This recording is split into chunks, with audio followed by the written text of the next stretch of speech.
Welcome back, everybody. We are reviewing the first leg of the US Equestrian Open, and this week we were at Morven Park. I'm delighted to be joined by Annie Bishop. Annie, you spent, well, I don't even think you should count the hours commentating over the weekend, but safe to say you saw every single piece of Morven this weekend.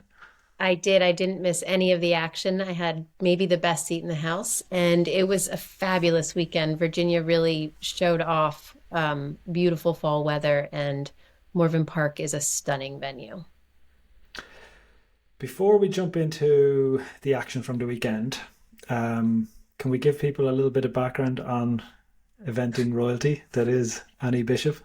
Sure. I grew up in the sport. Both of my parents, my mom rode for Canada, Juliette Graham rode for Canada the 76 Olympics and the 78 World Championships.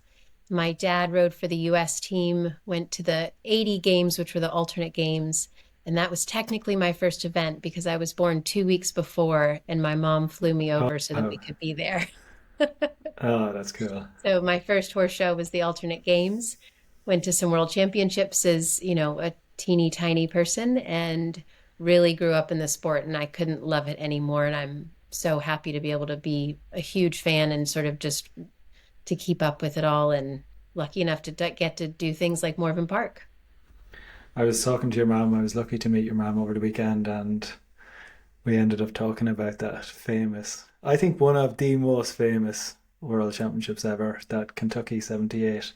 It was So, wild.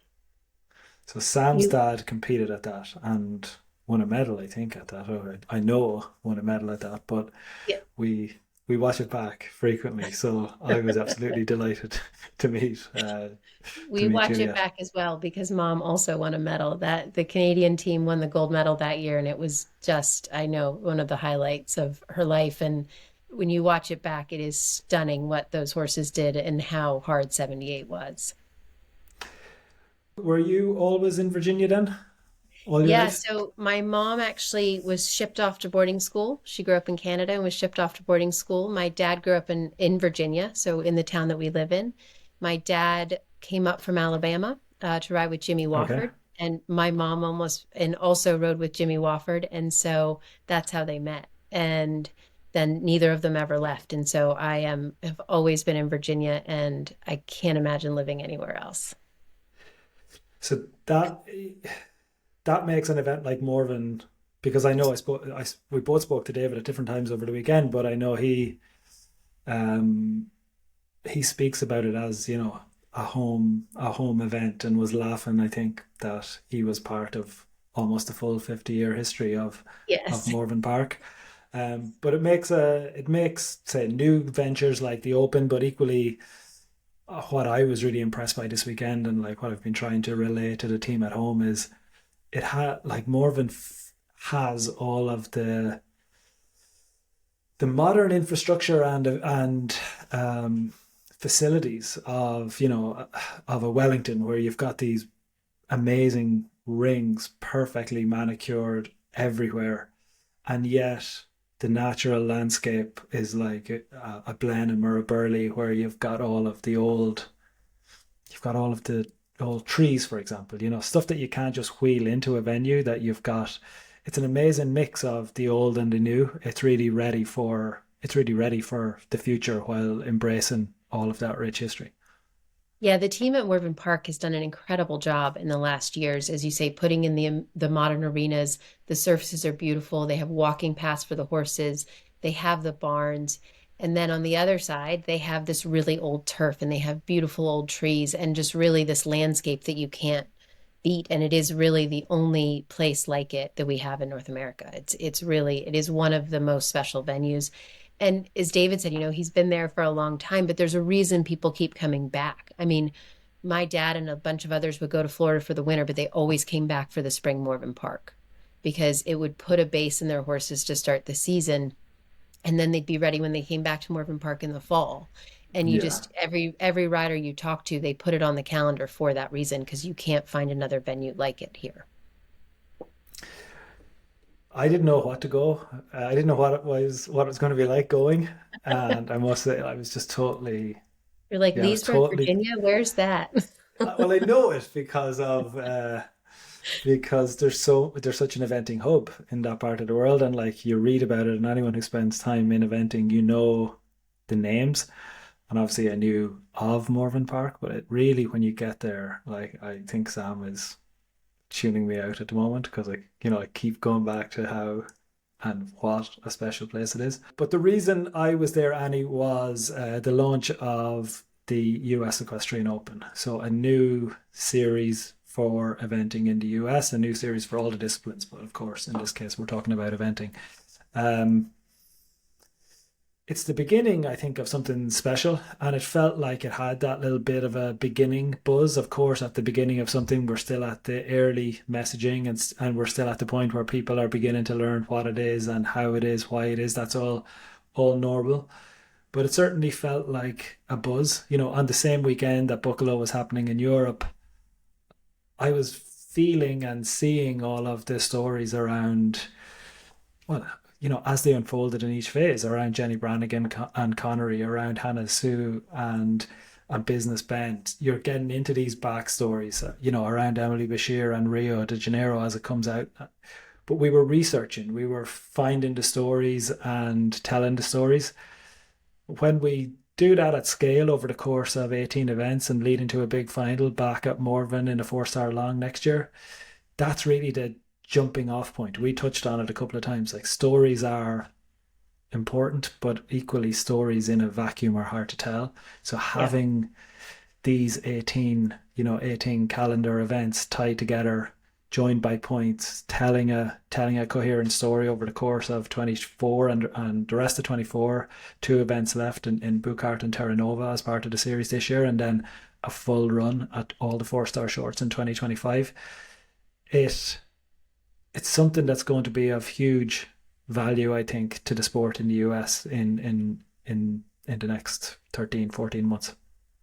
Yeah, I think, every rider I spoke to is really excited about it. I'm excited about it as a fan because it gives me maybe a reason on a West Coast event that I would know about and I know is happening, but I wouldn't maybe be tracking as closely. And I think, you know, as a fan and as someone who follows the sport, you follow personalities, but there's maybe personalities that I don't know or horses I haven't really paid attention to or haven't been on my radar, but are much more on the radar now based on, the series. And if they're going to start showing up at each of these 4 stars, it's one more layer to this incredible eventing community and sort of another good reason to follow.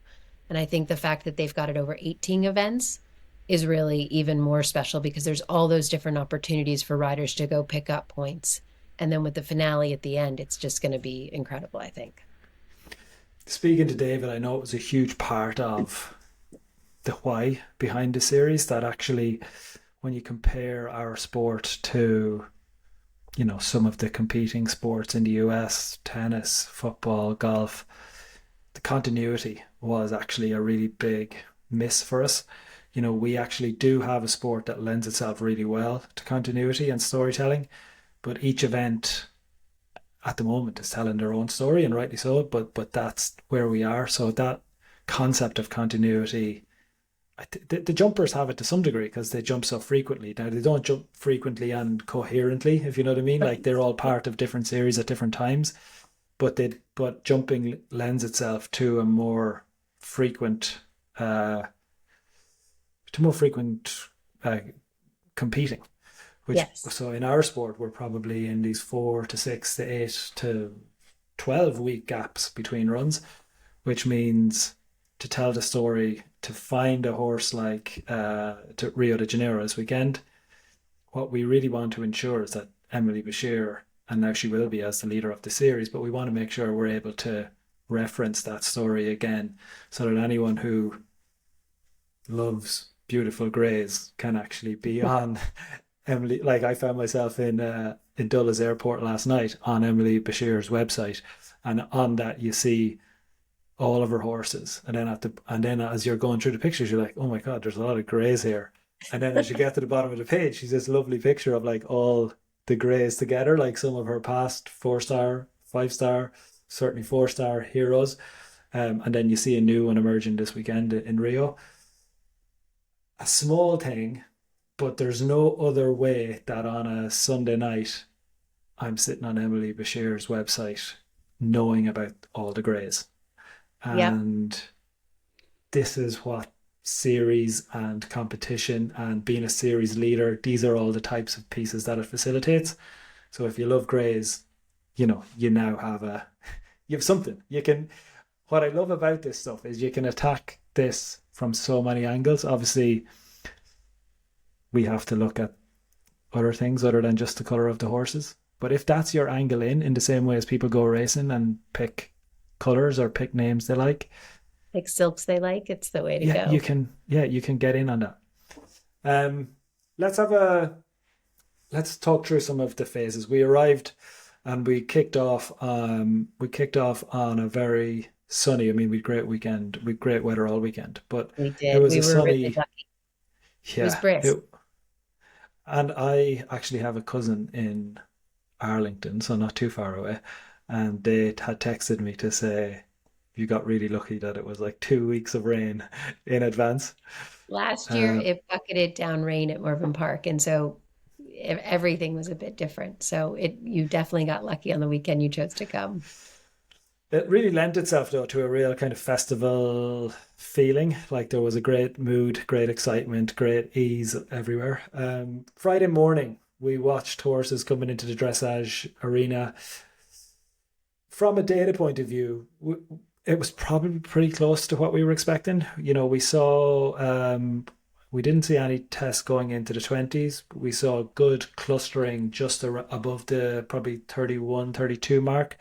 Things stayed pretty tight there, but really what we were looking for was an ordering. I think that was probably a fair enough reflection on what we saw on Friday. Yeah, I think that's exactly right. I think looking at the entries going in, I didn't think anyone was going to knock our socks off or sort of be really low because that just wasn't that what that field of horses was. But I thought the judging was really consistent throughout the day, and I think they were rewarded where they could. And I think some of the horses, talking to the riders, they were a bit more tense than they were probably. It was the first kind of proper chillier day that we've had. So I think the horses came in a bit friskier than riders were planning. But again, I think it was right where we would have expected it to be. One other piece that feels really important in a series, we've seen this previously in the UK at Event Rider Masters.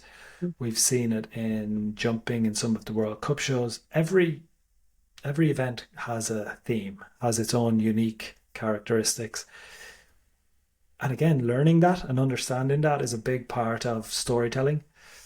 For me, as soon as I saw the Morven data, and our team were beginning to prep on this side, this big number jumped out, which is, one person in history has finished under dressage score in the 4-star short at Morven, and only 3 people from over 100 have actually made the time in the 4-star short. Now, we didn't add any this weekend, but this is a venue that is in the UK similar to maybe a Chatsworth, where you get a speed test and equally you get a terrain test.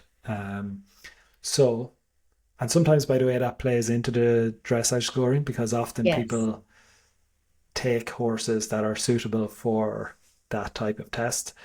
Equally, I think we saw that. We probably on Saturday we were treated to a great cross country day. The cross country jumping clear rate was a little bit higher than in previous years, so we were probably up around what 80-90% in terms of the jumping clear rate. It didn't feel unexciting, but and we'd had a very tricky 3-star division earlier in the day. Um, Yes. but it was a pretty fair jumping test. But then it was all around who could capitalize on the time, and I think Hannah Sue was probably the the main player in that regard. Her round was a key round. Yeah, she had a speedy round, and I mean, you and I had spoken to her on Friday evening, and she was planning on, putting her foot down and really going for it. And she really could because she's on a great third and new partnership. So, that's always a question, sort of, she hasn't had the horse that long, but they really set the tone. I mean, they went out and she meant business, and really, she and Business Ben really like brought it. And I thought they had a lovely round. It's interesting, I think, as we were saying, some of those horses, I think people know now that Morven Park is a place where you have to bring a serious jumping horse. And so we did see it play out in the dressage, but I think that's probably why the jumping clear rate on Saturday was a bit higher than what we've seen, because I think riders really understand what Morven Park is about and what Derek's courses are. But I also think riders really trust Derek. And so I think Yeah. that they will come out and give it a crack, but it is maybe not the place people step horses up, although we did see a lot of horses step up to the level this weekend, which I think is heartening, because you want horses that jump around a place like Morven Park and are going to be better off for having been there. I thought there was some really standout rounds in that regard. I think it's a really interesting dynamic of a 4-star series that you'll have a horse like Business Ben, who has competed up to 5-star with Alison Springer and then moves to Hannah Sue. And I thought that was, you're referencing that Friday night conversation we had with Hannah Sue, and she said to us, no, I said, I was asking, how's this going to go? What do you think?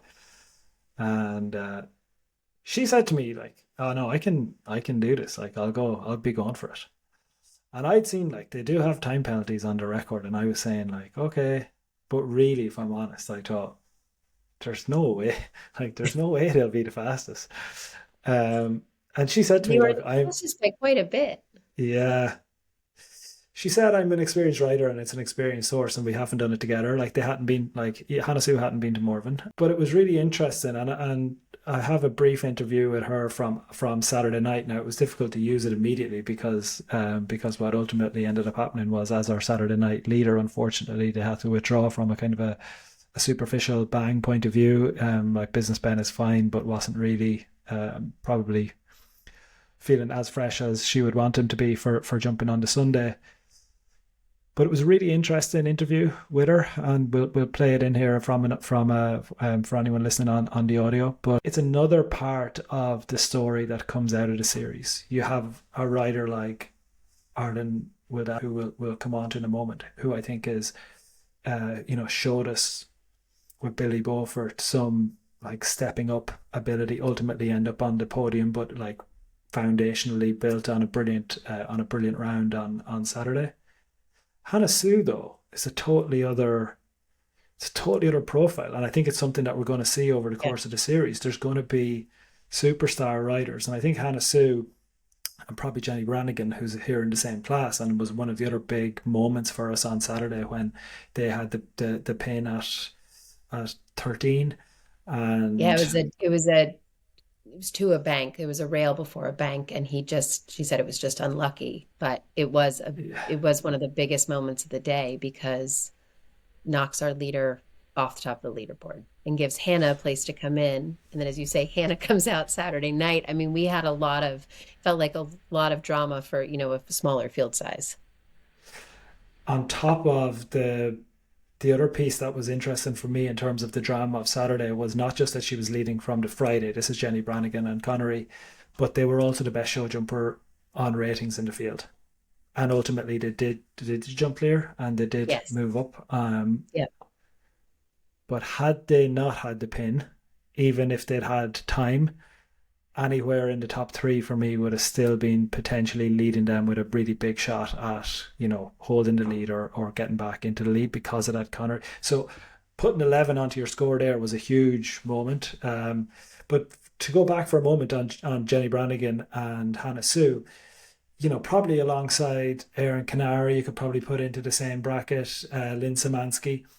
This group were and are the superstars of US eventing, who probably always found themselves somewhere having to compete against probably a time when Philip had huge dominance and then Boyd Yes. arrived and had huge dominance.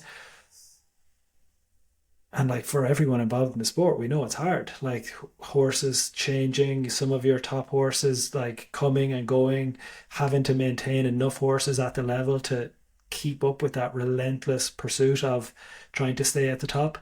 And it was really interesting talking to Hannah Sue this weekend.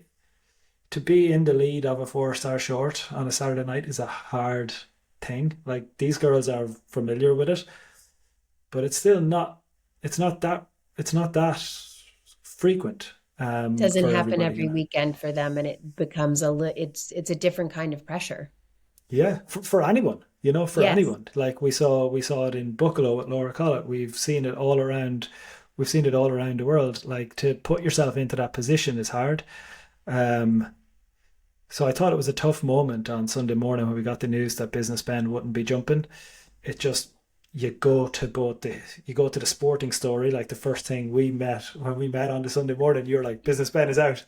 And immediately from a commentary point of view and from a storytelling point of view, our journey immediately has to go to what's the new story. And What's next? Who's coming through? What does that mean for the rest of this division? We had the story of, okay, can Business Ben jump clean? yeah, That's a question.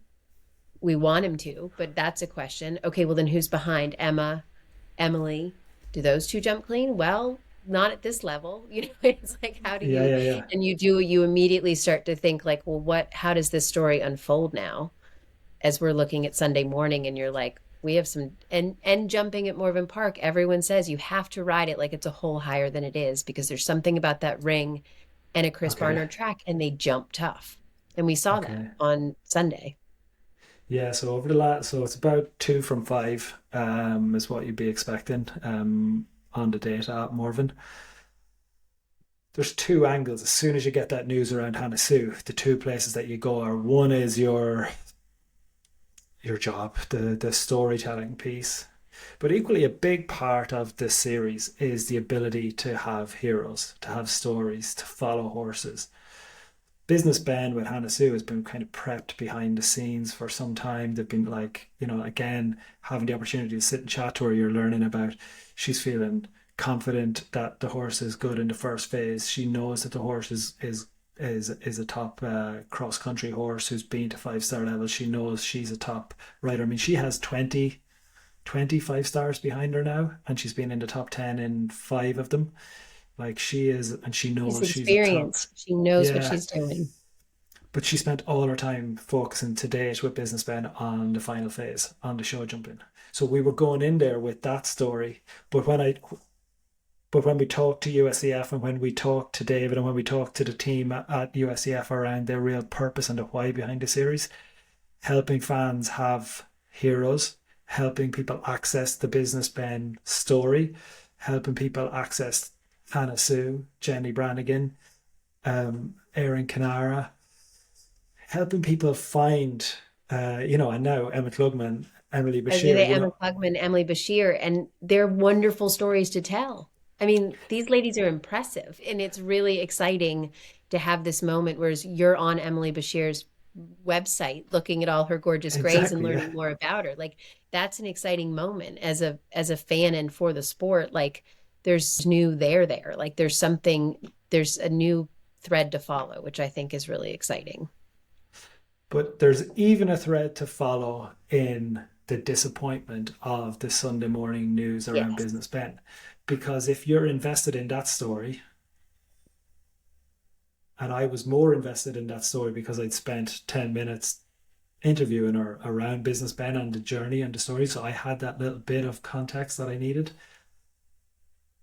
I was devastated. I felt something, and that's ultimately the goal of what this is all about. Can you help people feel something? And I felt something. I felt something, yes, from a sporting point of view in terms of the story, but I felt something around, oh, this girl has been waiting and waiting for this moment. She pushed a button on Saturday, it paid off. She's been training in this phase. It's been a while since I mean, no, she has had a 4-star win already in 2024, but like, again, launching the series, a girl who has the firepower to make a big play in the series. There was also a human piece.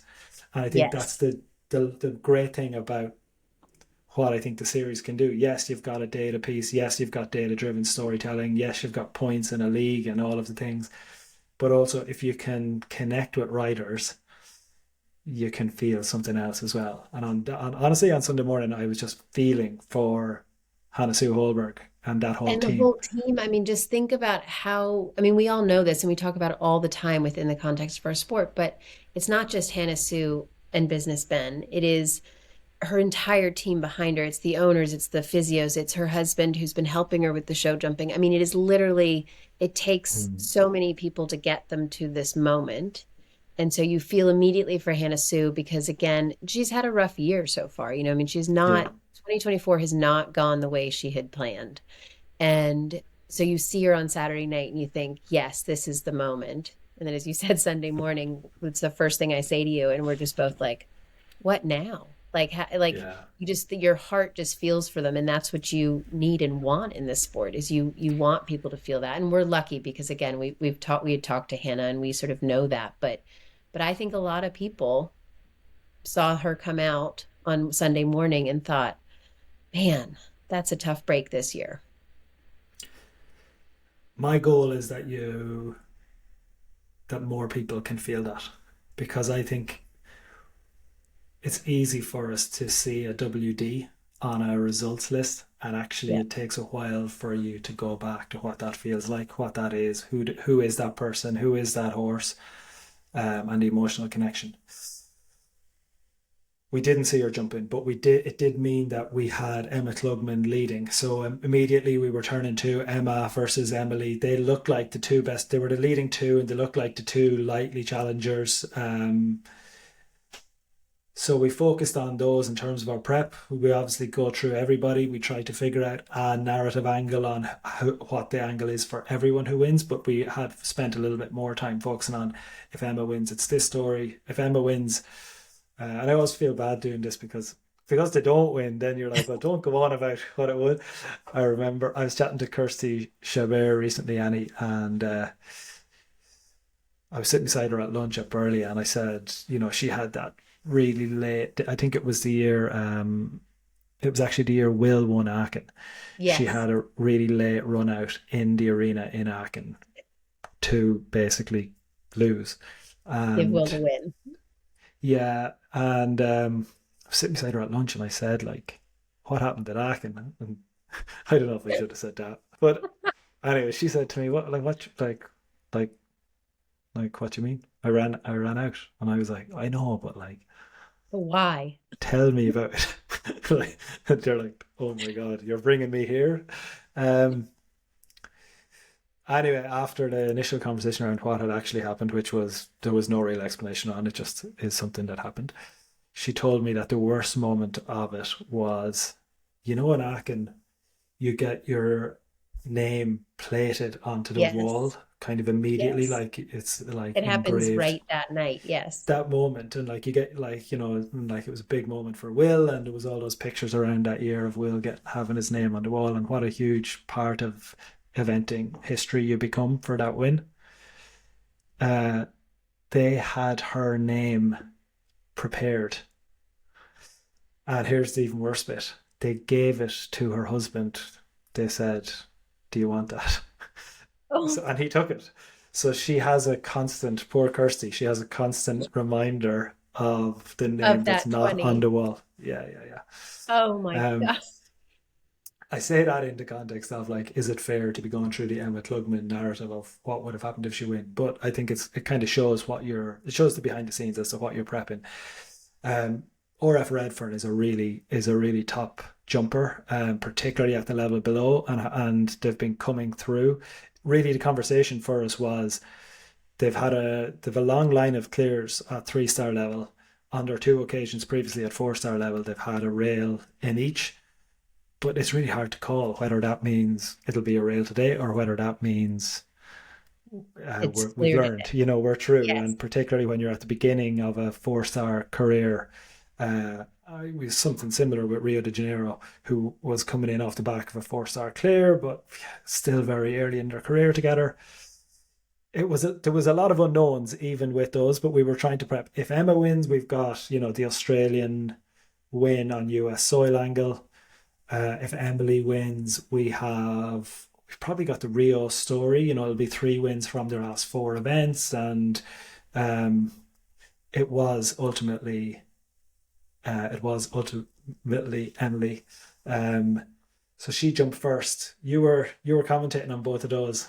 She did. She jumped first. And it's interesting. I mean, the horse is striking, as you say. He's a beautiful gray. And Emily's a lovely rider who I've seen ride for years. And they came in again a little bit out of order. So all of a sudden she came in and I was like, oh, and here we have our second place rider.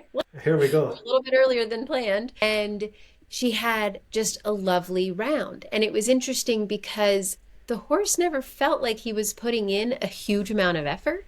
He just looked like he was like, okay, there's another jump and there's another jump. And they just put together this beautiful, very easy round. And Emily was clearly pleased. I talked to her last night after the awards, and I said, he just looks like a dude. And she's like, yeah, he just is kind of a dude. And she's like, he doesn't really put a ton of effort into everything. And so he came here and he was like, oh, I have to do a little bit more. Okay. Like, she's like, Mm. that's just kind of his personality. Sarah and I were joking in the live stream that she had sort of nicked the horse from her son. And she set the record straight, saying that basically she had gotten the horse. She ended up getting hurt. And so she had Nicholas take over the ride for a little bit, and she's happy to have Okay, him back. So, that's good to but clear that up. yes, I think Nicholas would be sad that if that horse had been nicked from him. But, she said he just is a dude and that he just finds it easy and he just keeps sort of answering the questions, which is what you really want to hear. And the other interesting thing about the Rio story is he's 15, just stepping up to the level. Yeah. And I think that's wonderful. I think at this 4-star short level, we have the 8 and 9 year olds who are stepping up to the level, and then you have a 15-year-old who's stepping up to the level, and he made it look like he'd been there for a while. So it is a really fun story, and it was Emily's first win at the level. From in her 34th run at the level. Yes. And Yes. Sarah mentioned it on the live stream during the commentary when, for someone who gives so much to the sport Yes. and how highly regarded her coaching career is becoming now and how highly thought of she is, there's something special there. You get drawn into like, and again, it's the depth of stories that exist in the sport. You can go to that kind of that generation of Hannah Sue, Jenny, Aaron, Lynn, there's that group. And then also you've got someone who's given 33 previous rounds at the level on top of multiple other rounds. And then all of a sudden, Rio de Janeiro comes back for you. And you're 3 wins from 4. And you're leading the US The Equestrian US Open Equestrian after the first. Open. Yes, It's it's really, one. Yes, it's one leg, but yes, your name is back in headlines. I think as a sport, everyone needs that every so often. It's tough. It's tough as a sport. It's relentless on in terms of disappointment that is available. So to be able to have just the moments every so often to be like this, enjoy it Sunday all night at worked. Morven. Yeah, it Yeah. worked. It worked. And I think Um, especially a venue like Morven Park, because, again, people don't come there thinking like this is going to be easy. They come knowing like this is going to be, and Derek says this all the time, if you come to Morven Park, you will understand if you have a 5-star horse. yeah, And I think that's true of the long at Morven, and I also think it's true of the short because there's obviously the long is longer and there's some loops taken off for the short. But I think that terrain and the questions that Derek asks, I think really let you know what kind of horse you're sat on. And I think Emily came here very purposely. She does not do, none of these riders do anything by accident. And I think she came here very purposely thinking about what's ahead for that horse.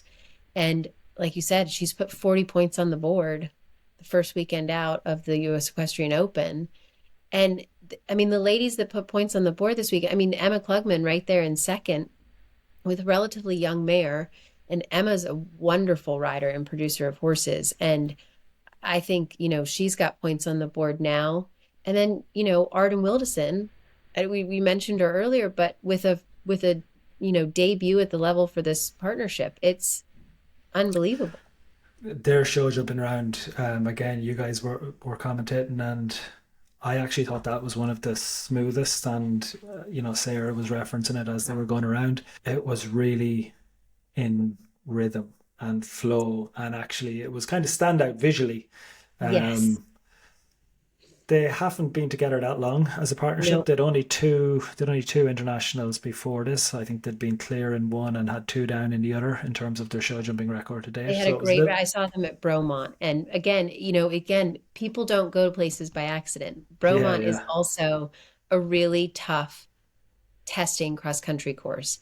And she and Billy Beaufort had a wonderful round at the 3-star level at Bromont in June. And I think they won there or were definitely on the podium there. And then you see a horse come from a place like Bromont to a place like Morven Park. and it just looked polished. I mean, their show jumping around was stunning. And the way Arden rides cross country is impressive. She is brave and those horses trust her. And it always looks like it's exactly going to plan, even maybe when it's not. I mean, she's brave like Roz Canner's brave. And I know Roz said she's not that Yeah. brave sometimes, but you see Arden out there and her horses trust her and she's on a long rein and they just kind of loop along and it's wonderful to watch and it's really, really fun. And it's an exciting partnership for the future for US eventing. And Arden has a great string of horses. She was meant to have a second horse in this division, who I think she withdrew after the dressage. So, you think about the series coming up. I mean, Arden's got one who is just on the podium. She's got points on the board, but she has another mare coming through to the level who you could start to look at what's happening next year. And Arden could probably put together a pretty good run around these 4-star shorts for the qualifiers. I mean, this is a difficult thing to do live because you commentated on a lot of horses. So, uh, but did Arden make the time in the long? Was it one of Arden's that made the time in the long? Or am I Yes. mixing that up? They did. No, she did. I mean, that's another like thing not to miss because that's the final, And if you've already got a horse who's made the time at the track, in the long format, one of only one of Four. only four to do it. Four this year, but only seven in the last 3 or 4 years have done it, including this four. I think you could easily miss that the way when you talk about Bromont, then going on to Morven, like podium finishes at venues like that. I think it's easy sometimes to miss the detail, and I love when you find the detail. Like there's something happening there with Arden. I think Yeah. It's that's not a one not. mistake for Yeah, it's not a mistake for someone like Arden. I mean, she really it was impressive. And that Sunday Times horse again in the four long, but as you say, I think she has other spring goals with that horse because he's not getting any younger. I think he's 17 or 17, I think. Um, but she knows she can make the time as you look at the final, a year from now, Arden could rock go yeah. to a tough. I mean, and by the way, we got lucky this weekend with weather. Who's to say next year isn't like we had last year where it's raining? And the good news about Morven Park is it can take some rain.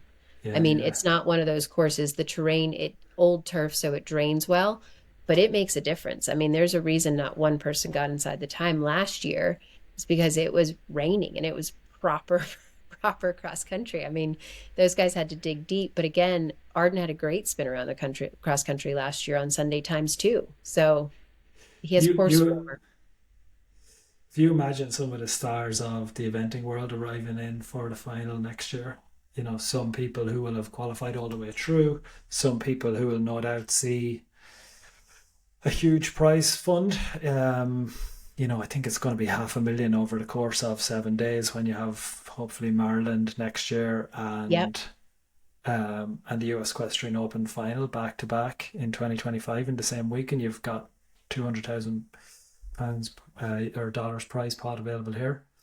No doubt you're going to have stars fly in, but if you imagine us as like a golf tournament, or you imagine how you would cover Arden, that feels like, I mean, it won't be for us because we will know, but that's part of the fun of it, is that Yep. actually what a surprise it could be to the world, which won't be to people following the series, that actually you've got a rider here already done it at the venue, building points steadily, enough horses at the venue, and then now we begin to see that depth. We have a depth of storytelling again. Like you've got your winner in Emily on run number 34 at the level gets a win with a 15-year-old horse.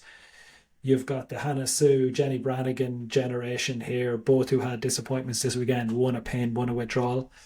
And then Arden, building a string, quietly taking over across divisions here. We're in, and this is only event It, one, and you can it's feel all the stories coming. yes. But then it's even more exciting because you wake up and you look at the initial entries for book art, which is just in 2 weeks. 2 weeks, yeah. And so not all entries are in yet, but who pops up? Philip Dutton on Julin. Yeah, And you're like, oh yeah, he wasn't here this weekend. This exactly. Yeah, becomes yeah, a very different story. Boyd wasn't in this weekend. So, you have those two, you have Caroline Pamuchu. Like there's other people with big strings of horses who weren't here. But also at the same turn, Jules Batters Ennis was in this weekend and got some points on the board in seventh place. She's yeah. entered at Bookart. So, you start to be able to track these people in a way that you maybe haven't tracked them in the past because you're like, yeah, okay, they were seventh, but you're like, oh, that actually means something now because they've got points on the board. That's it in a nutshell. Jules Ennis Batters put me back, put me back a year ago. Seventh place finish at Morven and entered for Chat Hills or for Bucart. I'm not connecting that with anything. I'm Yep. like amazing, but You're like, you okay, know, okay. just another run. But now Whereas it's now now now it's you're saying, okay, what has Will Coleman got? Because this time last year, if you run this series over 2023, Will Coleman wins this. yep. But Will Coleman was here on young horses this weekend. Where's Will Coleman? What's he got at the level? Has he enough firepower in 2025? He's coming off the back. I would say probably a disappointment. Like I'd say Paris is still stinging for Will Coleman. So you've got, he has to. Well, look, we'll get onto that, Annie, with all of the storytelling that has to unfold. But you can feel already like just the depth of before we just go down a total meander on Before we like plan out the whole series. exactly. A quick look at the points. It's 40 points on the board for Emily Bashir, Emma Klugman 35, Arden, who we've talked about, 30. Mia Farley, big moment there. Again, we haven't touched on them yet, but Invictus jumped very well to secure 25 points in the series, fourth place finish. Probably still learning with calculated chaos. That there could have been more, but I certainly feel that Mia has the string available to her, Annie. That this will be a series where I think we'll see Mia Farley feature. Oh, I think so. And I think if she hadn't had a little bit of a break issue on Saturday, I think the mare would have been further up the order. She had an issue in the roping, but I think it became a breaks issue. So that'll get sorted. But that's a really exciting mare for this series as well. Jenny Brannigan next, sixth place finish with Connery climbing back up again. That key moment from Saturday, but still brings 15 points on. Jules Ennis Batters, who, as you say, entered at Bucard, 10 points on the board, and Erin Canara with Charmed Victory Yeah. with 5 points on the board, eighth place finish. We are up and running, Annie, and It's really exciting, and I cannot wait. I mean, I will be watching entries closer than than I usually watch them just to see who's in where and who's going to start to rack up series points. The other exciting thing that I can't think we don't quite forget, there will be horses that are going to step up, at Bucart at Terra Nova. Maybe they're going to get their 3-star long qualification because I think we're going to have a new school of 4-star horses in the spring join this yeah, ranks as well. So I think it's not just looking at the strings that we have in the 4-star right now with people with 4-star horses, but who are these 3-star stars that are going to be stepping up to really, to enter the series as well, which I think is going to be a great thing to watch. And it'll be really fun to see who has what coming through. it's a really interesting angle. It might be something that we do on the US Equestrian fan site. So it's usequestrianopen.org, and you'll have all of the leaderboards, all of the stories. But it's definitely an angle for us to look at the who's qualifying, who's got, say, like Who's firstly qualifying so they can enter next year. exactly. Annie, thank you for the time. Great to see you this weekend. And Delighted to join you. It was a wonderful weekend. I'm so glad you got to experience Morven Park in sort of all of its glory this weekend. It really put on a show. well, look, we will. All roads lead to Puchart now. And again, thanks for taking the time, and we'll catch up soon. All right, be well. Talk to you soon.